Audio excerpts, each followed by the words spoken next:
অত রাত তুই আমার বিছানার পাশে বইসা থাকতি, হাসপাতালে ভর্তি হয়েছি অসুস্থ হইয়া, আমার বেডের কাছে ডানে তাকাই বামে তাকাই কেউ নাই, মাথার কাছে একজন চাকরানি বইসা আছে, বিনা বেতনের চাকরানি।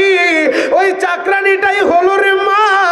ও আমার যুবক ভাইরা, ওই যুবকটা বলে হুজুর আমি একবার শুধু মায়ের মা বইলা ডাক দিছি, আমার বুকের ভিতরে ব্যথা শুরু হয়ে গেছে, আমার বুকের ভিতরে মায়ের জন্য আগুন জ্বলতাছে। ও মা, কতদিন তোর কণ্ঠের আওয়াজ পাই না, তোর হাতের খাবারটা খাই না, আমার ব্যথা শুরু হয়ে গেছে হুজুর। আমি কান্না শুরু করে দিছি, কথাই বলতে পারি না।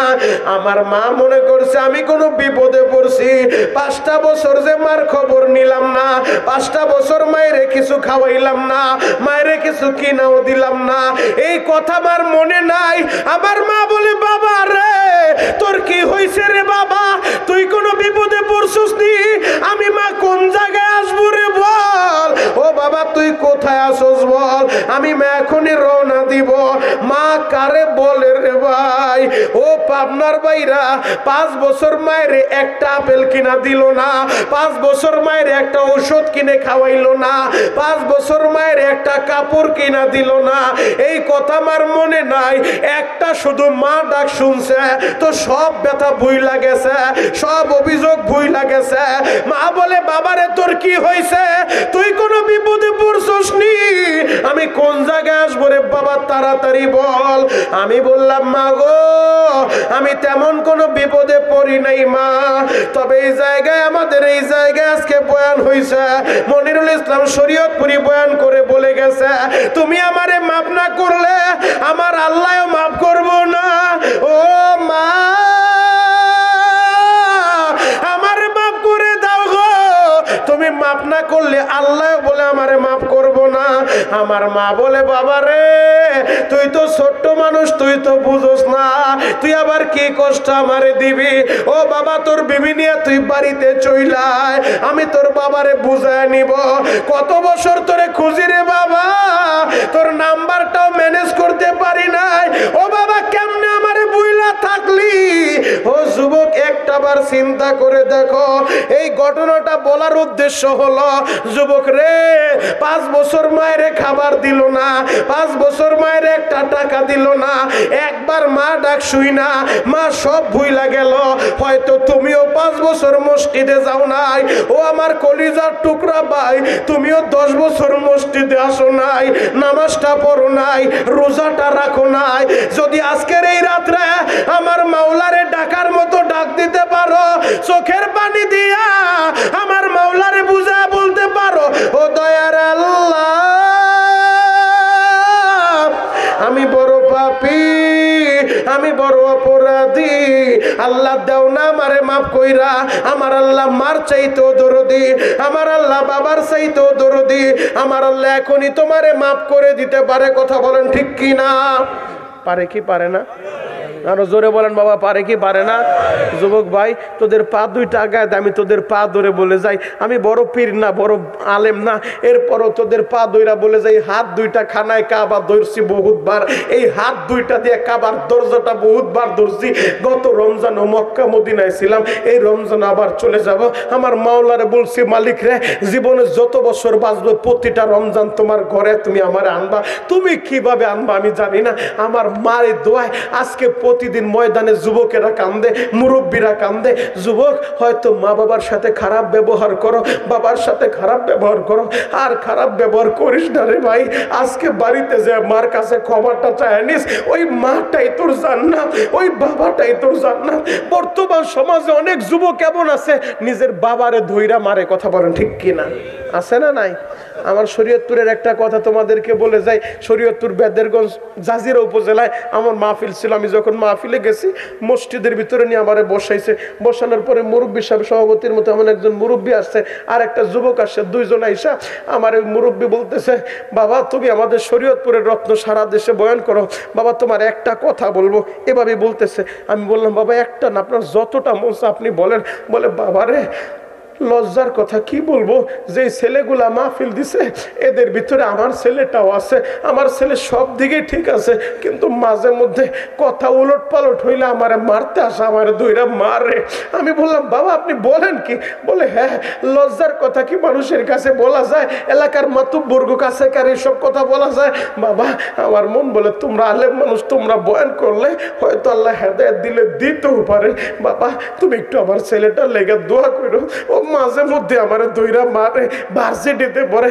আমি তো আর ওর সাথে এখন পারি না, আমি দুর্বল হয়ে গেছি। আর এই অবস্থায় বাপ ছেলে মারামারি করলে তো মান সম্মানও থাকবো না। তুমি একটু বয়ান কইরা বুঝাইছে।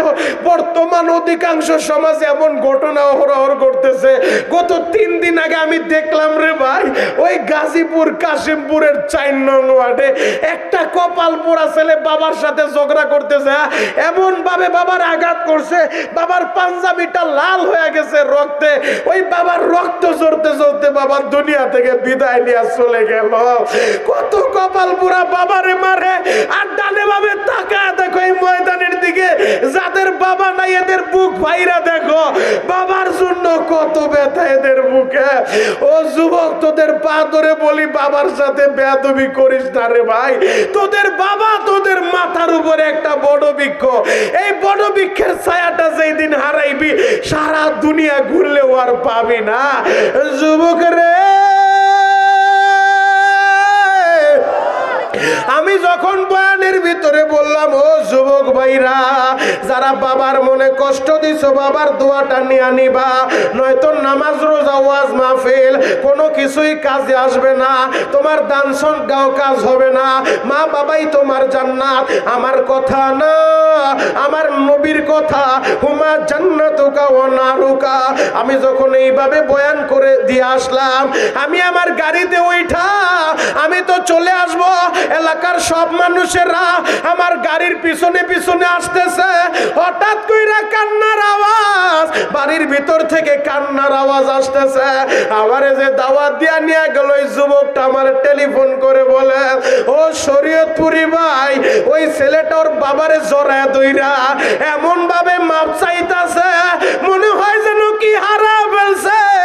ও আমার পাবনার ভাইরা, হয়তো জীবনে আর তোমাদের সাথে আমার দেখা নাও হইতে পারে, তবে আমি তোমাদের পায়ে ধরে বলে যাই, যদি তোমাদের মা বাবা বাইচা থাকে, আজকে বাড়িতে যে আম্মার হাত ধইরা মাপ চাইবা, বাবার হাত ধইরা মাপ চাইবা। যেই দিন বাবারে হারাইবা রে ভাই, সারা দুনিয়া ঘুরলো এই বাবার মতো একটা দরদি এই পৃথিবীর কোথাও পাইবা না। তোমাদের এই পাবনায় আমি মাহফিলে আসছিলাম এই ডিসেম্বর মাসে, তোমাদের পাবনাতে আমি যখন বয়ান করতে আসলাম সুজানগরের ওই দিকে, আমি একটা মাদ্রাসায় বয়ান করতে গেলাম। আমি যখন হাফেজদের মাথায় পাগড়ি পরাইতেছিলাম, একটা ছেলের নাম হাফেজ ফাহিম, ওর মাথায় যখন আমি পাগড়ি পরাইব, আমি নজর করে দেখি ওই ছেলেটার চোখ দুইটা লাল, ওর চোখ দিয়া শুধু পানি পড়ে। আমি বললাম হাফেজ সাহেব, আজকে তো তোমার আনন্দের দিনের কথা, আজকে তো তুমি খুশি হইবা, পাগড়ি পাইতাছ, তোমার চোখে কেন পানি? পাশের থেকে মাদ্রাসার মুতামিম বলে, শরীয়তপুরি ভাই, এই ছেলেটা সারাটা দিন মাদ্রাসায় পয়সা পয়সা কাঁদছে, ও তেমন খাবারও খায় নাই, তেমন কাজও করে নাই, ও শুধু কান্দে আর বলে, হুজুর আমি গরিবের ছেলে, আমার বাবা রিক্সা চালাইয়া আমারে মাদ্রাসায় পড়াইছে, আমারে মাদ্রাসায় পড়াইছে। প্রতিদিন সকালবেলা রিক্সাটা নিয়ে বের হইলে মাদ্রাসার গেটের সামনে আইসা আমারে 10টা টাকা দিয়া যাইতো নাস্তা করার লাইগা। আর মাঝে মধ্যে কামতো আর বলতো, বাবা রে কবে তোরে পাগড়ি দিব? আমি বাবা একটু দেখবো রে বাবা। ও বাবা আমার রক্ত বিক্রি কইরা হলেও তোরে পড়াইব। হুজুর একটা মাস হইল এই ছেলেটার বাবা কবরে ছুঁইলা গেছে।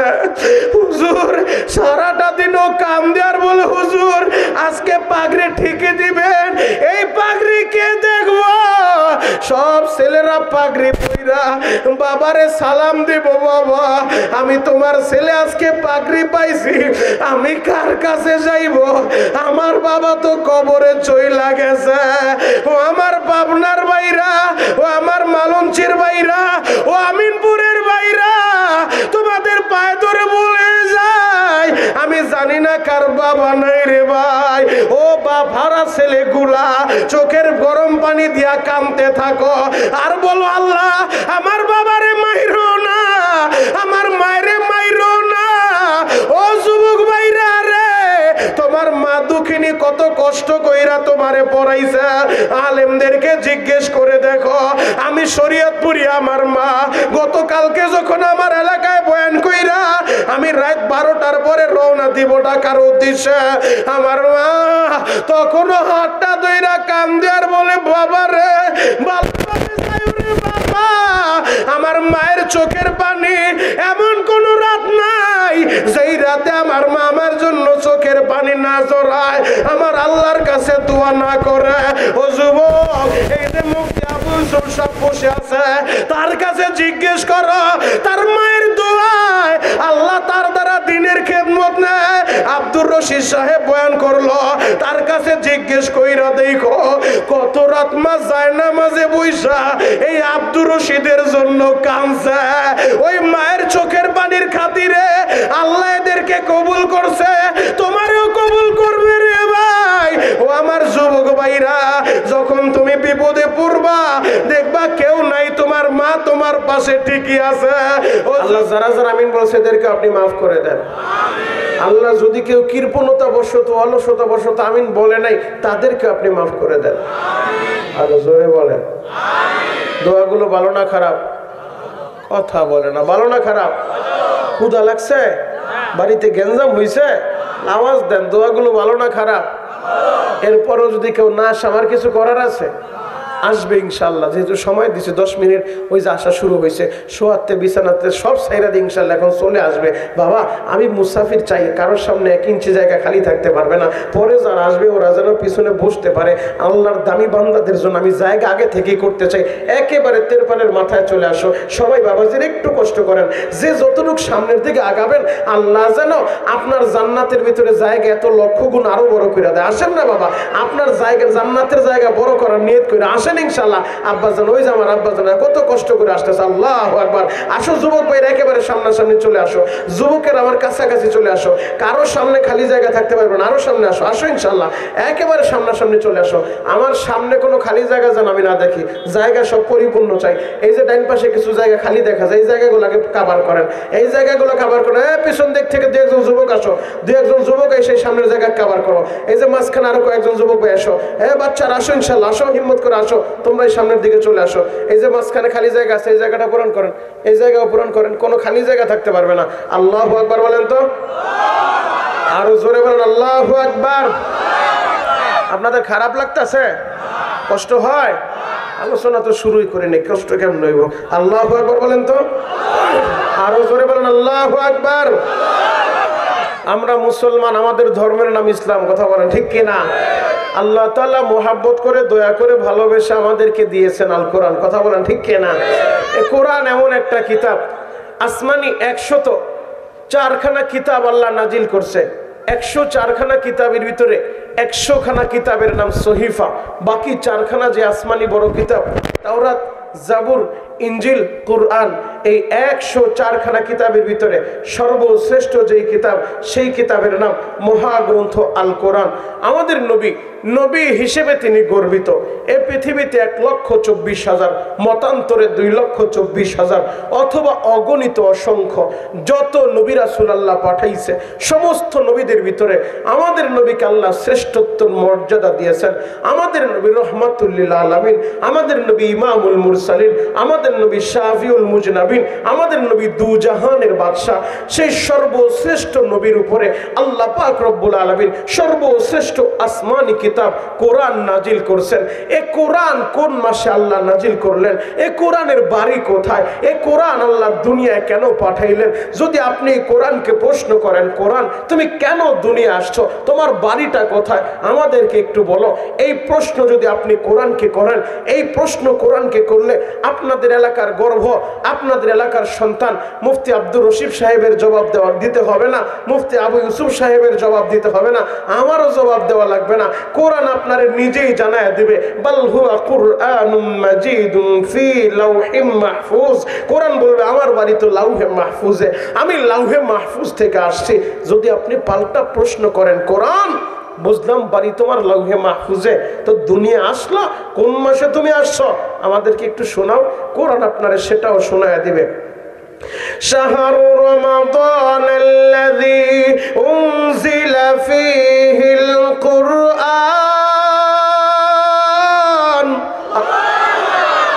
কোরআন বলবে আমি রমজান মাসে আসছি। আবার যদি প্রশ্ন করেন, কোরআন বুঝলাম বাড়ি তোমার লাউহে মাহফুজে, আসলা তুমি রমজান মাসে, তুমি দিনে আসলা না রাতে আসলা আমাদেরকে একটু বলো তো।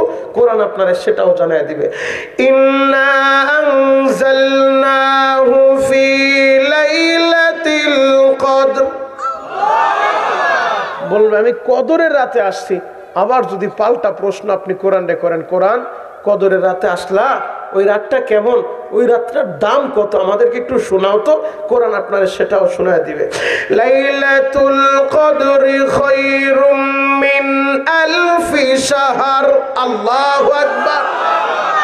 হাজার মাসের চাইতেও শ্রেষ্ঠ ওই একটা রাত। এত দাম কেন? কেন বলে রাতে আল্লাহ কোরআন নাজিল করছে। এই কোরআন এমন এক দামি কিতাব, এই কিতাব যেই জায়গায় লাগে তো জায়গা দামি হয়ে যায়। যে মাসে নাজিল হয়েছে তো মাসটা দামি হয়ে গেছে। 11 মাসের ভিতরে সর্বশ্রেষ্ঠ যেই মাস, সেই মাসটাই হলো শাহরুল্লাহিল, সেই মাসটার নামই হলো রমজান মাস। যে মাস আল্লাহর মাস। আমার নবী বলছেন আশ-শাবানু শাহরি আর রমাদানু শাহরুল্লাহ। শাবান হলো আমার মাস আর রমজান হলো আল্লাহর মাস। এই মাসটা এত দাম, এত দাম। রমজান মাস সম্পর্কে আমার পূর্বে আপনাদেরকে দামি দামি নসিহত শোনাইছেন। রমজানটা আপনারা কিভাবে কাটাইবেন, কিভাবে তাসবিহ পাঠ করবেন, গুরুত্বপূর্ণ বয়ান পয়েন্টে পয়েন্টে আপনাদেরকে করে শোনায় গেছেন। আমি শরীয়তপুরি শুধু আপনাদেরকে দিল থেকে দরদ মাখা কিছু কথা শোনায় যাইতে চাই। ও যুবক, কোরআন নাজিল করছে আল্লাহ রমজানে, তো রমজান দামি হয়ে গেল। কোরআন নাজিল করছে আল্লাহ লাইলাতুল কদরে, তো লাইলাতুল কদর দামি হয়ে গেল। ওই রাতটা হাজার মাসের চাইতেও শ্রেষ্ঠ হয়ে গেল। আবার যদি প্রশ্ন করেন, কোরআন যেই মানুষটার উপরে, যেই নবীর উপরে তুমি নাজিল হইলা, ওই নবীর চরিত্রটা কেমন আমাদেরকে বলো। কোরআন আপনারে সেটাও জানায় দিবে। ওয়া ইন্নাকা লাআলা খুলুকিন আযীম। ওই নবীর চরিত্র তো সুমহান চরিত্রের অধিকারী। যার মতো এত সুন্দর চরিত্রবান, এমন সুমহান চরিত্রবান পৃথিবীতে কেউ আসে না আর আসবেও না। কথা বলা ঠিক কিনা? অতএব এত দামি আল্লাহ কোরআন বানাইলেন, এত দামি আল্লাহ যেই কোরআন রে করলেন, এ কোরআন যেই জায়গায় লাগে ওই জায়গা দামি। এ কোরআন যে সিনায় থাকে ওই সিনা দামি হয়ে যায়। এ কোরআনকে যারা ভালোবাসে তারা কত দামি হয়ে যায়। বলতে পারেন, হুজুর আমরা তো কোরআন পড়তে জানি না, আমরা তো কোরআনের আলেম হইতে পারি নাই, হাফেজ হইতে পারি নাই, অথবা কোরআনের ছাত্র হইতে পারি নাই। কারণ হাদিসের ভিতরে নবীজি বলছে, খায়রুকুম মান তাআল্লামাল কুরআনা ওয়া আল্লামা। দুনিয়ার ভিতরে সর্বোত্তম সর্বশ্রেষ্ঠ তারা যারা কোরআন শিখে এবং কোরআন শেখায়। কোরআনের ছাত্র এবং কোরআনের শিক্ষক দুনিয়ার ভিতরে এরা সর্বোত্তম, এরা শ্রেষ্ঠ। আমার নবী এই কথা বলে নাই দুনিয়ার ভিতরে যারা ইঞ্জিনিয়ারিং পড়ে এবং ইঞ্জিনিয়ারিং পড়ায় এরা দুনিয়ার ভিতরে দামি, এই কথা নবী বলে নাই। নবী যে এই কথা বলে নাই যারা ডাক্তারি পড়ে এবং ডাক্তারি পড়ায় এরা দুনিয়ার ভিতরে দামি, নবী এই কথা বলে নাই। নবীজি বলছে, খায়রুকুম মান তাআল্লামাল কুরআনা ওয়া আল্লামা। যারা কোরআন পড়ে এবং কোরআন পড়ায়, কোরআনের ছাত্র, কোরআনের শিক্ষক, এরা দুনিয়ার ভিতরে সর্বোত্তম। আল্লাহু আকবার। পাবনা মালঞ্চির মুসলমান, আপনাদের মনটা খারাপ হইতে পারে, হুজুর তাহলে আমরা তো মাহরুম হয়ে গেলাম, আমরা কোরআন শিখতে পারলাম না, কোরআন কাউকে শিখাইতেও পারলাম না, কোরআনের ছাত্র হইতে পারলাম না, কোরআনের শিক্ষক হইতে পারলাম না। তবে আমি তো কোরআনওয়ালাদেরকে ভালোবাসি, তবে আমি তো মসজিদের ইমামদেরকে ভালোবাসি, আমি তো মাদ্রাসার ছাত্রদেরকে ভালোবাসি, আমি তো এই কোরআনটাকে ভালোবাসি, আমি তো এই কোরআনকে এতটাই মোহাব্বত করি, এ কোরআন সিনার সাথে লাগাই, এ কোরআনকে চুমু খাই। এ কোরআন পড়তে না পারলেও যারা পড়তে পারে ওদের সামনে যায় বইসা থাকি কোরআনের একটু তেলাওয়াত শোনার জন্য, মাহফিলে মাহফিলে দৌড়াই কোরআনের একটু আলোচনা শোনার জন্য। আমি যে সূরাগুলো পারি এই সূরাগুলো দিয়া রাতের বেলা দাঁড়ায় দাঁড়ায় তাহাজ্জুদের ভিতরে সময়টা পার করে দেই। দিনের বেলা রমজান মাসে সিয়াম পালন করি, রাতের বেলা কিয়ামের মাধ্যমে ইবাদতের মাধ্যমে আমার সময়টা পার করি। আমাকে কি আল্লাহ মাহরুম করে দিবে? না না না, তোমাকে আল্লাহ মাহরুম করবে না। ক্বালান নবী সাল্লাল্লাহু আলাইহি ওয়াসাল্লাম ইযা উযিয়াল মাইয়িতু ফি কবরি জাআল কুরআনু ইনদা রাসিহি। মদিনার নবী বলে কোরআন প্রেমিক ওই মাইয়িতকে যখন কবরের ভিতরে রাখা হবে তাদের মাথার কাছ দিয়া কোরআন কবরের ভিতরে উপস্থিত হয়ে যাবে। আল্লাহু আকবার। দুনিয়ার ভিতরে কোরআন পড়ছেন, রাত্রিবেলা ঠিক মতো ঘুমান নাই, কোরআনে সময় দিছেন, দাঁড়ায় দাঁড়ায় তাহাজ্জুদে কোরআন পড়ছেন, দাঁড়ায় দাঁড়ায় তাহাজ্জুদে কোরআন পড়া চোখের পানিগুলা জড়াইছেন, কোরআন ওয়ালাদেরকে ভালোবাসছেন, মাদ্রাসার ছাত্রদেরকে ভালোবাসছেন, মসজিদের ইমামদেরকে ভালোবাসছেন। এই যে কোরআনের সাথে একটা সম্পর্ক আপনি করছেন, আপনিও মাহরুম হবেন না।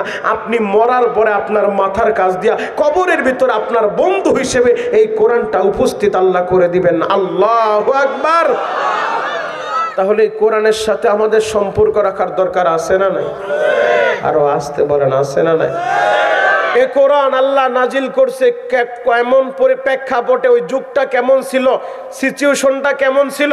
যদি আমি মুরব্বীদেরকে প্রশ্ন করি, এলাকার মুরব্বীরা বলবে বাবা তুমি কি জানো না আইয়ামে জাহিলিয়া যাকে বলা হয়, বর্বরতার যুগ, মূর্খতার যুগ, অসভ্যতার যুগ, অন্ধকারের যুগ, ওই যুগ আল্লাহ কোরআন নাজিল করছে। যদি প্রশ্ন করি বাবা অন্ধকারের যুগ আল্লাহ কোরআন নাজিল করলো কেন, বলবে অন্ধকারের যুগটাকে আলোকিত করার জন্য, ওই অসভ্য মানুষগুলাকে সভ্য মানুষ বানানোর জন্য, জাহিলি মানুষগুলাকে সোনার মানুষের তৈরি করার জন্য আল্লাহ এ কোরআন নাজিল করলেন।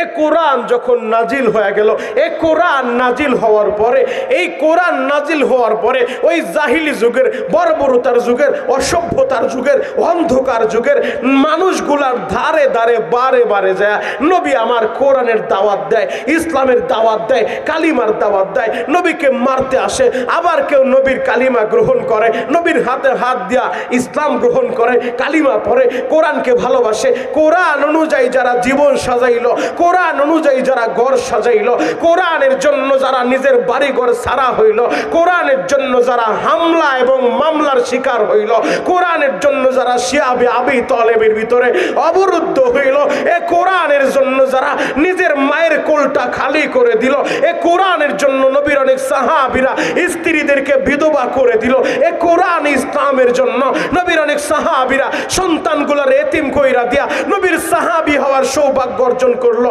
ওই সাহাবীদের সম্পর্কে আরশের মালিক আল্লাহ কি বলে শোনো শোনো ও পাবনার যুবকেরা, আমি তোমাদেরকে বলে যাই, কোন পেপার পত্রিকার নিউজ আমি শরীয়তপুরি তোমাদেরকে বলবো না, প্রথম আলো আর যুগান্তর, দৈনিক ইনকিলাব, ভোরের আলো, এই সমস্ত পত্রিকার নিউজ আমি তোমাদেরকে বলবো না, ৭১ টেলিভিশন আর ডিবিসির নিউজ আমি তোমাদেরকে শোনাবো না।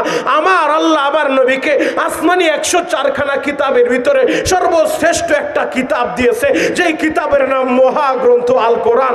আমার আল্লাহ আমার নবীকে ৩,০০০-এর উপরে মুজিজা দিয়েছে, সর্বশ্রেষ্ঠ যে মুজিজা, সেই মুজিজার নাম মহাগ্রন্থ আল কোরআন। এ কোরআনে আল্লাহ ৩০টা পারা দিয়েছে, এ কোরআনে আল্লাহ ১১৪টা সূরা দিয়েছে, এ কোরআনের ২৮ নম্বর পারার ৪ নম্বর পৃষ্ঠার ভিতরে সূরাতুল মুজাদালার ২২ নম্বর আয়াতের ভিতরে নবীর সাহাবীদের সম্পর্কে আরশের মালিক আল্লাহ বলছে রাদিয়াল্লাহু আনহুম ওয়া রাদুআন, রাদিয়াল্লাহু আনহুম ওয়া রাদুআন। আমি আল্লাহ এদের উপরে রাজি আর খুশি, এরাও আমি আল্লাহর উপরে রাজি আর খুশি। চিৎকার মেরে বলেন আল্লাহু আকবার। নবীর সাহাবীদের সম্পর্কে আল্লাহ বলে আমি এদের উপরে রাজি আর খুশি, এরাও আমি আল্লাহর উপরে রাজি আর খুশি। ভিন্ন আয়াতের ভিতরে আল্লাহ বলে আমিনু কামা আমানান নাস, ও ঈমানদারেরা তোমরাও তো ঈমান আনবা কিভাবে কিভাবে ঈমান আনবা।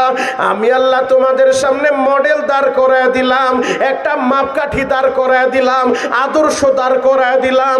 আমিনু কামা আমানান নাস, ও ঈমানদার তোমরা ঈমান আনবা কামা আমানান নাস, লোকেরা যেইভাবে ঈমান আনছে।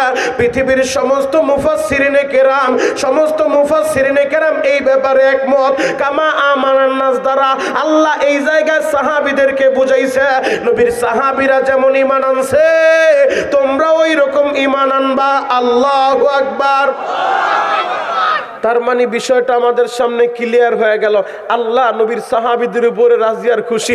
আল্লাহ নবীর সাহাবীদের মতো আমাদেরকে ঈমান আনতে বলল, মিয়ারে হক তাদেরকে বানায় দিল, সত্যের মাপকাঠি বানায় দিল। ও যুবক শোনো শোনো, বদরের ময়দানে আল্লাহর নবীর সাথে 313 জন সাহাবায়ে কেরাম, 313 জনকে নিয়ে আল্লাহর নবী বদরের ময়দানে গিয়েছিলেন। দ্বিতীয় হিজরিতে 17 রমজান যেই বদরের মাঠে এই ইসলামের জন্য আল্লাহর নবী গিয়েছিলেন, 14 জন সাহাবী জীবনটা বিলায় দিছে। এই ইসলামে কোরআন কচুরি পানার ন্যায় ভাসতে ভাসতে পাবনা পর্যন্ত আসে নাই। এই ইসলামে কোরআনের জন্য উহুদের ময়দানে 70 জন সাহাবী নিজের জীবনটা বিলায় দিছে। এই ইসলামে কোরআনের জন্য, ইসলামে কোরআনের জন্য নবীর অনেক সাহাবীরা গর্দানটা পর্যন্ত দিয়া দিছে। ওই সাহাবীদের সম্পর্কে তুমি সমালোচনা করবা, সাবধানতার সাথে সাহাবীদেরকে নিয়ে সমালোচনা কইরো না। আজকে আলোচনার টপিক খুঁজে পাও না, সাহাবীদেরকে নিয়ে সমালোচনার ঝড় উঠাও, পায়ে হাত রেখে বলে যাই নবীর সাহাবীদেরকে নিয়ে সমালোচনা করবা না, করবা না। যে সাহাবীদের সম্পর্কে আল্লাহ রাজি খুশি বলছে, আল্লাহ বলছে রাদিয়াল্লাহু আনহুম ওয়া রাদওয়ান, আমি এদের উপরে রাজি আর খুশি। যে সাহাবীদের জীবনের গুনাহ আল্লাহ maaf করে দিয়েছে। বদরের ময়দানে 313 জন সাহাবী, আল্লাহ বলছে এদের পিছনের জিন্দেগীর সব গুনাহগুলো আমি maaf করে দিলাম। আল্লাহ যাদেরকে ক্ষমা করে দিল, আল্লাহ যাদের উপর রাজি আর খুশি, ওই সাহাবীদেরকে নিয়ে যারা সমালোচনা করে তাদের সাথে প্রকৃত মুসলমানের সম্পর্ক থাকতে পারে না। কথা বলেন ঠিক কিনা? সমালোচনার জায়গা খুঁজে পায় না, সমালোচনা করে সাহাবীদেরকে নিয়ে। ওয়াজের টপিকের অভাব পড়ে গেছে। বাংলাদেশে তো এখন বিভিন্ন সময় টপিক নিয়ে আলোচনা করে, তো এখন টপিক কি পাইছে? নবীর সাহাবীদেরকে নিয়ে সমালোচনা করা। এমন টপিকওয়ালা বক্তা আছে না নাই? হয়তো আপনারা মুরব্বীরা জানেন না, যুবকেরা ঠিকই জানে। আপনাদের পায়ে হাত রেখে বলবো, আমরা নবীকে ভালোবাসি, নবীর সাহাবীদেরকে ভালোবাসি, আমরা তাদেরকে নিয়ে সমালোচনা করতে পারবো না। যারা এত কষ্ট করেছেন দিনের জন্য, ইসলামের জন্য, আমাদের দিলের ভিতরে সাহাবীদের প্রতি মোহব্বত আছে, আমরা নবীকে ভালোবাসি, নবীর সাহাবীদেরকে ভালোবাসি, তাদের প্রতি আমাদের দিলের ভিতরে ভালোবাসা এবং মোহব্বত দিয়ে ভরপুর। কথা বলেন ঠিক কিনা? আল্লাহ আমাদের সবাইকে বুঝার তৌফিক দান করুক। সকলে বলেন আমিন। আরো জোরে বলেন আমিন। মুহতারাম হাজিরিন, যেই কথাটা বলতেছিলাম, আল্লাহ জাহিলি যুগে কোরআন নাজিল করলেন। যারা কোরআন গ্রহণ করলো, কোরআন ভালোবাসলো, কোরআন অনুযায়ী নিজের ঘর সাজাইলো, কোরআনের জন্য রক্ত জড়াইলো, আল্লাহ তাদের উপরে রাজি আর খুশি, নবী তাদের উপরে রাজি আর খুশি। আর যারা এই কোরআনের বিরোধিতা করলো, আর যারা এই কোরআনের আলো নিভায়া দিতে চাইলো, আর যারা ইসলামের বিরোধিতা করলো, আর যারা ইসলামের আলো নিভায়া দিতে চাইলো, আবু জেহেল, উতবা, সাইবা, ওয়ালিদ ইবনে মুগীরা, মক্কার বড় বড় কাফেরেরা, ওরা কিন্তু এই কোরআনের আলো নিভাইতে পারে নাই। যত চেষ্টাই করুক না কেন, কোরআন ছিল, কোরআন আছে, কোরআন থাকবে। ইসলাম ছিল, ইসলাম আছে, ইসলাম থাকবে।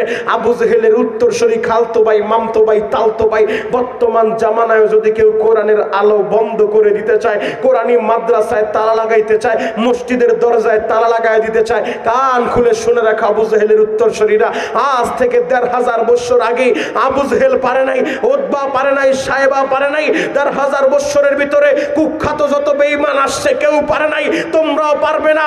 কোরআন ছিল, কোরআন আছে, কোরআন থাকবে। আমরা পাবনার মুসলমান, এই কোরআন নিয়ে বাঁচতে চাই, এই ইসলাম নিয়ে বাঁচতে চাই, নবীর মুহাব্বত নিয়ে বাঁচতে চাই। যদি কখনো এমন টাইম এসে যায়, এমন পরিস্থিতি এসে যায়, কোরআনের জন্য, ইসলামের জন্য রক্ত দিতে হবে, জীবন দিতে হবে, কারাগারের ভিতরে ঢুকতে হবে। আমি তো বিশ্বাস করি আপনার মুসলমান যে যেই দল করুক না কেন, দল আমার দলের জায়গায় কোরআনের জন্য, ইসলামের জন্য, নবীর জন্য কারা কারা রক্ত দিতে পারো, জীবন দিতে পারো, হাতগুলা দেখায় দাও।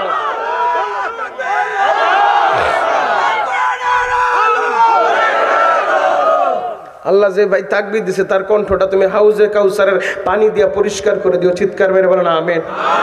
মাস্টার টন বেশ আরো বারো, মাইক আমার দিকে বরাবর কান বরাবর মারো। আল্লাহু আকবার বলেন তো, আরো জোরে বলেন আল্লাহু আকবার। খারাপ লাগতেছে একটা জাকি দিলাম আর কি। আল্লাহু আকবার বলেন। মুহতারাম হাজিরিন, আমরা মুসলমান। এই যে যুবকটা বললো নারায়ে তাকবীর আল্লাহু আকবার, এই আল্লাহু আকবার এটা কি কোনো দলীয় স্লোগান? কথা বলো না। দলীয় স্লোগান? এটা বিএনপির স্লোগান, আওয়ামী লীগের স্লোগান, জাতীয় পার্টির স্লোগান?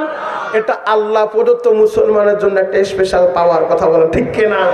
মুসলমান যখন আল্লাহু আকবার এই তাকবীরের আওয়াজটা উঠায়, এই তাকবীরটা দিলে, এই তাকবীর দিলে মুসলমানের ইমানি জজবা, ইমানি চেতনা বাড়ে, আর বেঈমানদের দিলের ভিতরে ভূমিকম্প শুরু হয়। কথা বলেন ঠিক কিনা? মুসলমান তো আজকে ঘুমায় গেছে, হেতাই না মুরগির মতো জিমায়, তাকবীর দিতেও ভয় পায়। আবার জিএনবি ডিএনবি কেউ বলে কিনা তাকবীর দিলে আবার পাকিস্তানের আওয়াজ কেউ বলে কিনা। যদি কেউ তাকবীর দিলে বলে জিএনবির আওয়াজ, তাকবীর দিলে বলে পাকিস্তানের আওয়াজ, বুঝতে হবে ওর ইমানের ভিতরে ভেজাল আছে। কথা বলেন ঠিক কিনা? অতএব তাকবীর একটা আমি দিব, শিখায় যায় ইনশাআল্লাহ। যেহেতু এই সিজনের শেষ মাহফিল পাবনায়, এই সিজনে আর দেখা হবে না আপনাদের সাথে। আল্লাহ যদি বাঁচায় রাখে, রমজানে তো আবার মক্কা মদিনা চলে যাব। আল্লাহ বাঁচায় রাখলে আগামী সিজনে হয়তো আপনাদের সাথে দেখা হবে। এই পাবনার মানুষের আমাকে যথেষ্ট ভালোবাসে, আমিও আপনাদেরকে ভালোবাসি ইনশাআল্লাহ। তবে সিজনের শেষ মাহফিল হিসেবে তাকবীর একটা শিখায় যায়। যদি দুনিয়ায় নাও থাকি, স্মরণ থাকবে যে মনিরুল ইসলাম শরীয়তপুরী আমাদেরকে তাকবীর একটা শিখায় গেছে। তাকবীর দিতে পারবেন তো ইনশাআল্লাহ? সবাই পারবেন তো ইনশাআল্লাহ? লিল্লাহি তাকবীর, আল্লাহু আকবার। মাঝখানে এক যুবক বইছে কেন বইরিস না মেদায় না সেনায় না, ভাই একসাথে বলো লিল্লাহি তাকবীর, আল্লাহু আকবার। আল কোরআনের আলো, একসাথে আল হাদিসের আলো, দুনিয়ার মুসলিম এক হও, এক হও। ওলামায়ে কেরাম যেখানে আছেন তো, বুঝা শুনে বলেন আছেন তো? ওলামায়ে কেরাম যেখানে, পীর বুজুর্গ যেখানে, মসজিদ মাদ্রাসা যেখানে, নামাজিরা যেখানে, সুদখোররা যেখানে, ঘুষখোররা যেখানে, বিড়িখোররা যেখানে, তোমার পাশে বসারে কি বিড়িখোর নাই? তোমার পাশে দিয়ে বিড়ি করে বসে রয়েছে, তুমি বিড়ি খোরা যেখানে আমরা নাই সেখানে। তবে ইনশাল্লাহ যারা বিড়ি খায়, বিড়ি না খায়া নিজের টাকা দিয়ে, ওরে বাবা রে বাবা, বিড়ি যে দাম, বিড়িতে আবার লেখা থাকে যে ধূমপান মৃত্যু ঘটায়। আগে লেখতো ধূমপান স্বাস্থ্যের জন্য ক্ষতিকর, এরপরে লেখে ক্যান্সার হয়, এরপরে এখন লেখে ধূমপান মৃত্যু ঘটায়। এরপরেও ধূমপান করে। নিজের টাকা দিয়া বিড়ি না খায়া একটা আপেল কিনা খায়, একটা কমলা কিনা খায়, শরীরে কাজে দিবে। কথা বলেন ঠিক কিনা? আল্লাহ সহি বুঝদান করুক। সকলে বলেন আমিন। আল্লাহু আকবার বলেন তো, আরো জোরে বলেন আল্লাহু আকবার। হে যুবক ভাইরা, হাজী সাহেব বাবাজিরা টানে ভাবে নজর না।